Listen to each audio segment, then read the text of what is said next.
কষ্ট পাওয়া জীবনের অংশ। কেউ আপনাকে অবহেলা করেছে, কষ্ট দিয়েছে, আপনাকে তুচ্ছ করেছে, এগুলো থামানো যায় না। কিন্তু আপনি কেমনভাবে প্রতিক্রিয়া দেন সেটাই আপনার চরিত্র এবং ভবিষ্যৎ নির্ধারণ করে। জীবনে আপনি অনেক মানুষের কাছ থেকে আঘাত পাবেন, কেউ শব্দে, কেউ আচরণে, কেউ নীরবতায়। কিন্তু প্রশ্ন হলো, আপনি কি সেই আঘাতকে নিজের দুর্বলতার প্রমাণ হতে দেবেন, নাকি শক্তির উৎস বানাবেন? আজ কথা বলবো, যখন কষ্ট পাবেন তখন কাঁদবেন না, বরং এমন 5টি কাজ করবেন যাতে সেই মানুষ নিজে রাতের ঘুম হারায়, অনুশোচনায় জ্বলে ওঠে। এই যাত্রা শুধু প্রতিশোধের নয়, এটি আত্ম উন্নয়নের, আত্মসম্মানের এবং নিজেকে পুনরায় আবিষ্কার করার যাত্রা। প্রতিটি কষ্ট একটি পরীক্ষা। আপনি কি ভেঙে পড়বেন নাকি আরও শক্ত হয়ে উঠবেন, সিদ্ধান্ত আপনার। আর এই সিদ্ধান্তই নির্ধারণ করবে আপনার জীবনের পরবর্তী অধ্যায় কেমন হবে। নাম্বার 1, নিজেকে উন্নত করার যাত্রা শুরু করুন। নিজের দিকে মনোযোগ দিন। যে আপনাকে আঘাত করেছে তার দিকে নয়, নিজের দিকে মন দিন। অনেক সময় আমরা এতটাই আঘাতে ডুবে যাই যে ভুলে যাই আমাদের নিজেদেরই উন্নতি করার সময় এসেছে। নিজের জীবনে এমন উন্নতি আনুন যাতে কখনো কাউকে কিছু বলতে না হয়। আপনার সাফল্য নীরবে উত্তর দেয়। প্রতিটি সফল মানুষের পেছনে একটি গল্প আছে। তারা একদিন হেরেছিল, কষ্ট পেয়েছিল, কিন্তু তারা নিজের উপর কাজ করেছিল। প্রতিদিনের পরিকল্পনা। প্রতিদিন 1 ঘন্টা শেখার অভ্যাস করুন। বই পড়ুন, নতুন কিছু শিখুন, শরীর চর্চা করুন। আপনার মন ও শরীর দুটোই আপনার সম্পদ। এগুলো যত শক্তিশালী হবে তত কেউ আপনাকে ভাঙতে পারবে না। একটি নতুন দক্ষতা শিখুন, ভাষা, ডিজাইন, রান্না, যা খুশি। নিজেকে প্রমাণ করুন যে আপনি স্থির নন, আপনি প্রতিদিন বাড়ছেন। মানসিক শক্তি বাড়ান। ধ্যান করুন, নিজের চিন্তাভাবনা নিয়ন্ত্রণ করুন। নেতিবাচক চিন্তা আসবেই, কিন্তু তাদের নিয়ন্ত্রণ করা শিখুন। প্রতিদিন সকালে 10 মিনিট ধ্যান করুন। এটি আপনার মনকে শান্ত ও ফোকাসড রাখবে। শারীরিক সুস্থতা। শরীর চর্চা প্রতিদিন করুন। কষ্ট যখন মনে থাকে তখন শরীরে ঘাম ফেলুন, দেখবেন কষ্ট হালকা হয়ে যায়। জিম, যোগব্যায়াম, দৌড়, যা ভালো লাগে তাই করুন।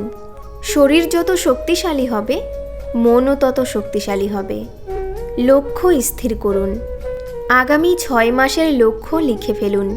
কি হতে চান, কোন দিকে যেতে চান? স্পষ্ট লক্ষ্য থাকলে পথ হারাবেন না।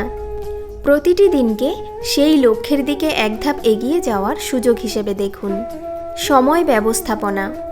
সময় নষ্ট করবেন না। সোশ্যাল মিডিয়ায় ঘন্টার পর ঘন্টা কাটানোর বদলে নিজের উন্নতিতে সময় দিন। প্রতিটি মিনিট মূল্যবান, এটি আপনার ভবিষ্যৎ তৈরি করছে। ছোট ছোট জয়। প্রতিদিন ছোট ছোট লক্ষ্য পূরণ করুন। একটি বই পড়লেন, 10 মিনিট ব্যায়াম করলেন, একটি নতুন জিনিস শিখলেন। এগুলো আপনার আত্মবিশ্বাস বাড়াবে। পরিবর্তনের শক্তি। সেই মানুষটি একদিন দেখবে যাকে সে তুচ্ছ করেছিল সে আজ সবার প্রেরণার নাম। তারা বুঝবে তাদের অবহেলা আপনার জন্য জ্বালানি হয়ে কাজ করেছে। মনে রাখুন, প্রতিশোধের সেরা পথ হলো নিজেকে এত উন্নত করা যে তারা তাদের সিদ্ধান্তে অনুতপ্ত হয়। আপনার সাফল্য হবে সবচেয়ে বড় উত্তর। কোনো শব্দের প্রয়োজন নেই, আপনার জীবনই কথা বলবে। নাম্বার 2, নীরবতার ব্যবহার শিখুন। নীরবতার শক্তি। আপনার নীরবতা তাদের সবচেয়ে বড় অবাক করা প্রতিক্রিয়া। যখন কেউ আপনাকে কষ্ট দেয় তখন অধিকাংশ মানুষ চিৎকার করে, তর্ক করে, নিজেকে প্রমাণ করতে যায়। কিন্তু আপনি তা করবেন না। কখনো তর্ক করবেন না, প্রমাণ করতে যাবেন না।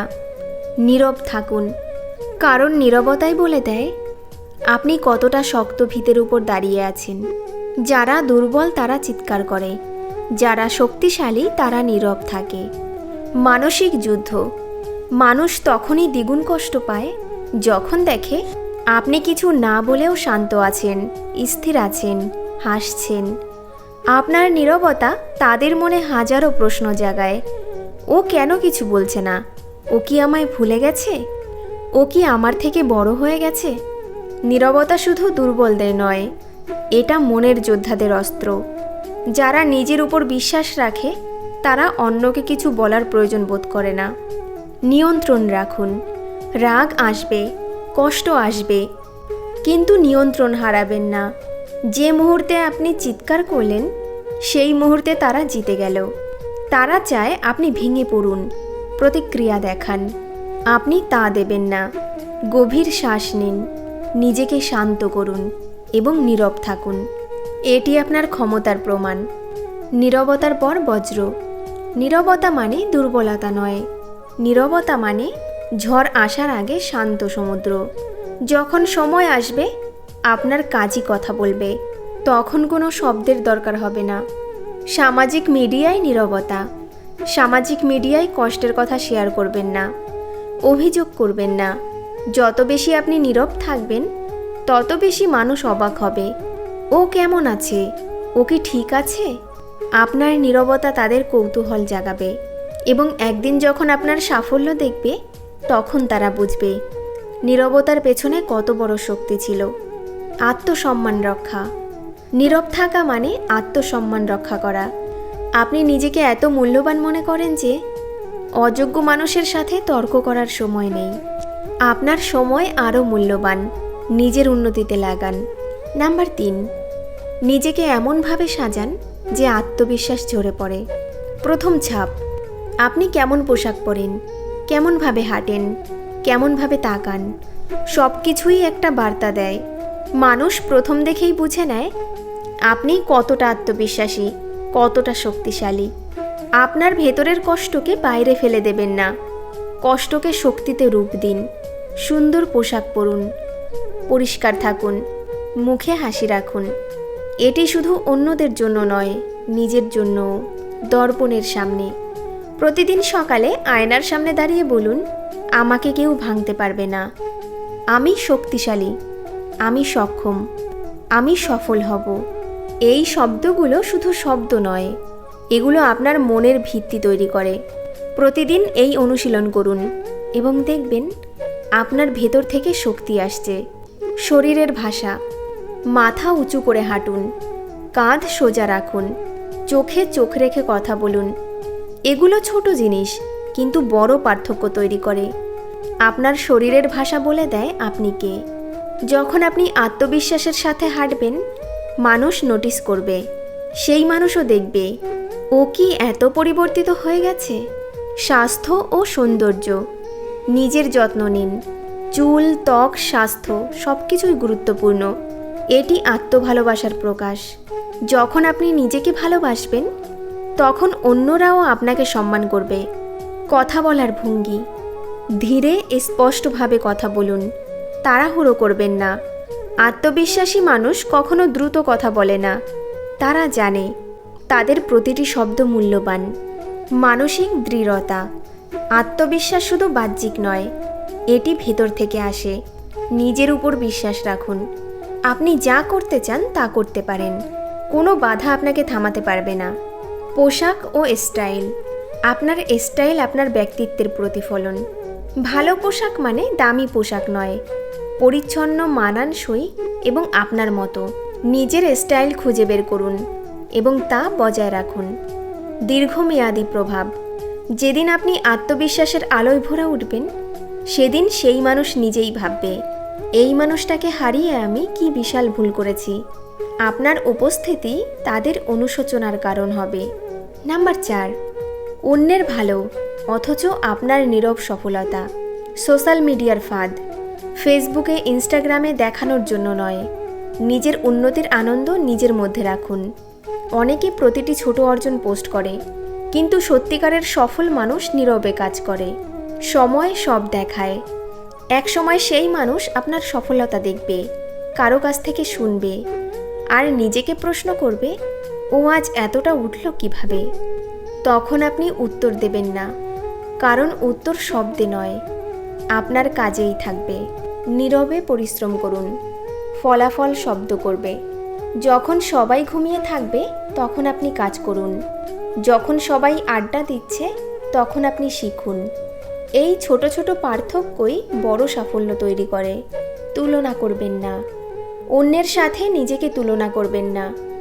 আপনার প্রতিযোগিতা নিজের সাথে, গতকালের আপনার থেকে আজ বেটার হচ্ছেন কিনা। গোপনীয়তার মূল্য, আপনার পরিকল্পনা, লক্ষ্য, স্বপ্ন সবাইকে বলবেন না। মানুষ অনেক সময় হিংসা করে, নেতিবাচক কথা বলে, আপনার শক্তি নষ্ট হয়। নীরবে কাজ করুন, ফলাফল দেখান। সফলতার সংজ্ঞা, সফলতা মানে শুধু টাকা বা পদবি নয়। সফলতা মানে মানসিক শান্তি, আত্মসম্মান এবং নিজের উপর নিয়ন্ত্রণ। এগুলো অর্জন করুন। প্রথমে ধৈর্য ধরুন। সাফল্য রাতারাতি আসে না, ধৈর্য ধরুন। প্রতিদিন একটু একটু করে এগিয়ে যান। মনে রাখবেন, বাঁশ গাছ প্রথম 5 বছর মাটির নিচে শেকড় তৈরি করে, তারপর 6 সপ্তাহে 90 ফুট বাড়ে। ছোট জয়ের উদযাপন, প্রতিটি ছোট জয়কে উদযাপন করুন নিজের মধ্যে। এটি আপনার মনোবল বাড়াবে, পরবর্তী লক্ষ্যের দিকে এগিয়ে যেতে সাহায্য করবে। দীর্ঘমেয়াদী দৃষ্টিভঙ্গি, আজকের ছোট পরিশ্রম আগামীকালের বড় সাফল্য। এই বিশ্বাস রাখুন এবং থেমে থাকবেন না, একদিন সব দেখা যাবে। নাম্বার 5, ক্ষমা করুন কিন্তু ভুলবেন না। ক্ষমার প্রকৃত অর্থ, ক্ষমা মানে ভুলে যাওয়া নয়, এটা নিজের শান্তির জন্য। যে কষ্ট দিয়েছে তাকে ঘৃণা না করে বরং নিজের আত্মাকে মুক্ত করে দিন। ঘৃণা, রাগ, প্রতিশোধের চিন্তা এগুলো আপনার মনকে বিষাক্ত করে, আপনি নিজেই কষ্ট পান। তাই ক্ষমা করুন নিজের জন্য। শিক্ষা গ্রহণ, কিন্তু শিখে নিন কে আপনাকে একদিন কষ্ট দিয়েছিল। ভুলবেন না, কারণ এটি আপনার অভিজ্ঞতা, আপনার শিক্ষা। এই শিক্ষা আপনাকে ভবিষ্যতে সাবধান করবে। মুক্তির পথ, ক্ষমা করে এগিয়ে যান, কারণ আপনার শান্তি কারো সাজা নয়, আপনার মুক্তি। যতদিন আপনি ঘৃণা বুকে নিয়ে ঘুরবেন ততদিন আপনি বন্দী। ক্ষমা করলে আপনি মুক্ত। মানসিক স্বাস্থ্য, ক্ষমা না করলে আপনার মানসিক স্বাস্থ্য ক্ষতিগ্রস্ত হয়। অতীত আপনাকে টেনে ধরে রাখে। ক্ষমা করুন এবং নিজেকে হালকা করুন। সীমানা নির্ধারণ, ক্ষমা করা মানে সেই মানুষকে আবার জীবনে ফিরিয়ে আনা নয়। ক্ষমা করুন কিন্তু সীমানা বজায় রাখুন। দূরত্ব বজায় রাখা কখনো কখনো জরুরি। সময়ের সাথে পরিবর্তন, সময়ের সাথে সাথে কষ্ট হালকা হবে। ধৈর্য ধরুন। আজ যা খুব বড় মনে হচ্ছে 6 মাস পরে তা ছোট মনে হবে, কারণ আপনি বেড়ে উঠবেন। আত্মপ্রেম, ক্ষমা করা মানে নিজেকে ভালোবাসা। আপনি নিজের জন্য এই সিদ্ধান্ত নিচ্ছেন, অন্যের জন্য নয়। নিজের মানসিক শান্তি আপনার অগ্রাধিকার। অনুশোচনার শক্তি, একজন মানুষ তখনই কষ্ট পায় যখন সে বুঝতে পারে আপনি তাকে ভুলে না গিয়েও শান্ত আছেন। আপনার শান্তি, আপনার সাফল্য, আপনার হাসি এগুলোই তাদের সবচেয়ে বড় শাস্তি। প্রিয় বন্ধু, জীবনে কষ্ট আসবেই, মানুষ বদলাবে না, আপনিই বদলাবেন। এটাই বাস্তবতা। কিন্তু মনে রাখবেন, প্রতিটি কষ্ট আপনাকে শক্তিশালী করার সুযোগ দেয়। কাঁদবেন না, অভিযোগ করবেন না। কষ্ট আপনাকে দুর্বল করবে না, শক্তিশালী করবে, যদি আপনি সঠিকভাবে প্রতিক্রিয়া দেন। এই 5টি কাজ শুরু করুন আজ থেকেই। নিজেকে উন্নত করুন, প্রতিদিন একটু একটু করে। নীরব থাকুন, কারণ নীরবতাই শক্তি। আত্মবিশ্বাস গড়ে তুলুন, আপনার উপস্থিতি বার্তা দেবে। নীরবে সাফল্য অর্জন করুন, ফলাফল নিজেই কথা বলবে। ক্ষমা করে দিন নিজের শান্তির জন্য। যেদিন আপনি এই 5টি পথে হাঁটবেন সেদিন কষ্ট আপনাকেই পুরস্কার দেবে, আর সেই মানুষ ঘুমাতে পারবে না, কারণ আপনি আলোকিত আর সে অন্ধকারে। আপনার যাত্রা আজ থেকে শুরু। প্রতিটি দিন একটি নতুন সুযোগ। হাল ছাড়বেন না। আপনার ভেতরে যে শক্তি আছে তা অসীম। শুধু বিশ্বাস রাখুন এবং এগিয়ে যান। মনে রাখবেন, সবচেয়ে সুন্দর ফুল সবচেয়ে কঠিন পরিবেশে ফোটে। আপনিও ফুটে উঠবেন। আপনার সময় আসছে। ধৈর্য ধরুন, কাজ করুন এবং বিশ্বাস রাখুন। প্রিয় বন্ধু, ভিডিওটি যদি তোমার ভালো লাগে তাহলে সুন্দর একটি কমেন্ট রেখে যেও, আর আমাদের চ্যানেলটি সাবস্ক্রাইব করে আমাদের পাশে থেকো। ধন্যবাদ।